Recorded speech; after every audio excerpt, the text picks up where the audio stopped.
Yeah, so there was a lot of preparation involved for our entry in TCR Australia. Approached MPC in regards to running an Audi RS3 at the third round of the Super Cheap Auto TCR Australia series. So we got an Audi and the deal was we had to do all the prep to it, all the setup, all the stickers as well. So I work as a signwriter, so I spoke to my boss about getting some material to wrap the car and put all the decals on it as well. And at the same time, Dad was doing his side of the preparation, which was the mechanical side, making sure the setup was all good as well. So the media side of things, my sister, Priya as well.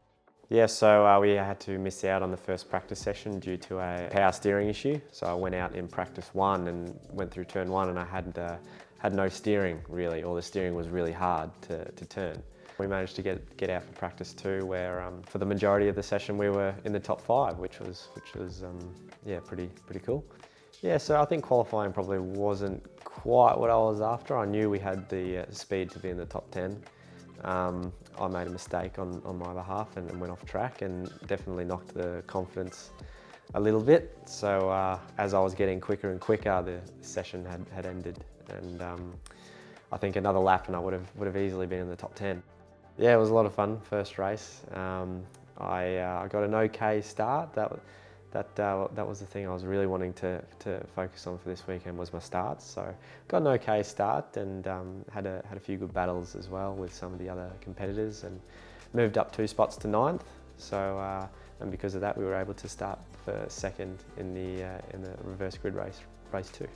Obviously, I was very nervous for the start of the second race. I didn't have any high expectations that we would even finish in the top 5, to be honest, because I knew the cars around me were probably a lot quicker than I was and a lot more experienced as well. So yeah, we held our own throughout the race and the car was quite quick. I think we were second quickest down on track, which was really surprising. So I mean, it was great to get on the podium on my debut weekend in TCR Australia. So it's definitely something I never thought I'd do. So to do that was pretty special, and to have all my family around and the team around as well was pretty cool.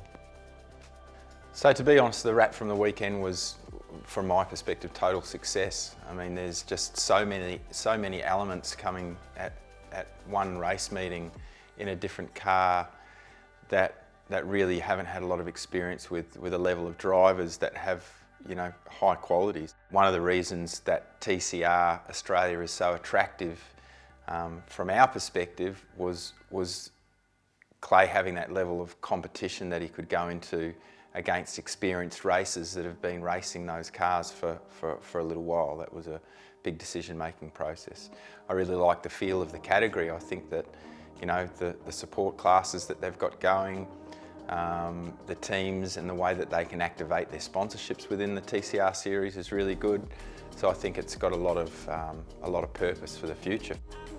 Clay's performance over the weekend was incredible, really. To be quite honest, I mean, I'm a proud dad naturally, but to have ever expected that there was even the chance of getting on the podium, but more so that he had the race pace in that race to be able to compete with the cars that were around him was unbelievable. Yeah, so the final race obviously wasn't a great end to the weekend, but definitely did a lot of learning in that race. Yeah, so I got a terrible start. Had contact from another driver up at the top of the circuit, and which hit the right front. So I think throughout the race I had a little bit of steering damage, and then I went over a little curb, and then that unfortunately broke the lower control arm, so resulting in no steering. So unfortunately we had to retire the car. A lot of learning done. Obviously a very different car to drive compared to the 86 or even the Formula Forward as well. So I think there was a lot of positives to take from the weekend for sure, and I'm hoping I can be back on the grid soon.